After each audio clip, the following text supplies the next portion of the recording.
அனைவருக்கும் வணக்கம். திண்டிவனம் அருகே ஒரு பொக்கிஷம் வெளில வந்திருக்கு. ஒரு அதிசயம்னே சொல்லலாம். அது வீடியோ முடிவில் என்ன அதிசயம் தெரிஞ்சுப்பீங்க. அதாவது திண்டிவனம் அருகே பழமுக்கல் என்ற ஒரு கிராமம். இந்த கிராமத்தில் சில கற்பலகைகள் கிடைத்ததாக திருவண்ணாமலை உள்ள வரலாற்று ஆய்வாளர்களுக்கு தகவல் கிடைச்சது பேர் அங்கே போய் தேடி போய் பார்க்குறாங்க. அப்போ அந்த கற்பலகையில் மஞ்சள் பூசப்பட்டிருக்கு. அந்த மஞ்சள் பூசப்பட்ட கற்பலகையை சுத்தம் செய்து பார்க்குறாங்க. அது கொற்றவை, அதாவது 8 கரங்களோட பார்க்கும் போல புன்சிரிப்போடு, உதடு பெரிய உதடோடு, இப்படி மணிமகுடம் இதெல்லாம் இருக்கிறதோட அதை கொற்றவை அப்படிங்கிறது முடிவு பண்ணுறாங்க. அந்த சிற்பத்தோட காலத்தை பார்த்தா 8ஆம் நூற்றாண்டை சேர்ந்தது என்று வரலாற்றாளர்கள் சொல்றாங்க.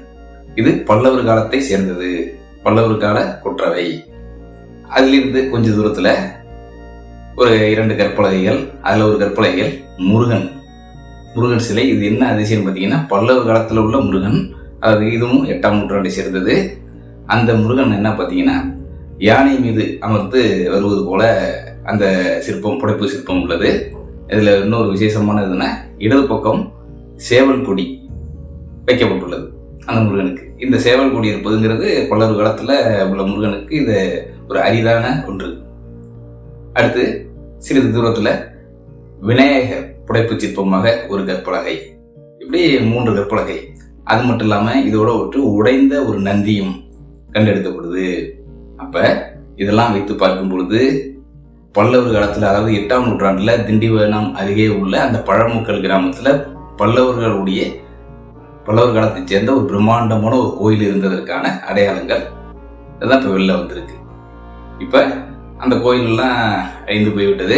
இருக்கிற அந்த புடைப்பு சிற்பங்களை மக்கள் அங்குள்ள மக்கள் அதை சுத்தம் செய்து, அந்த இடத்துல சுத்தம் செய்து ஒரு கோயில் போல வழிபட்டால் நம்முடைய தொன்மை சிறப்பாக இருக்கும்.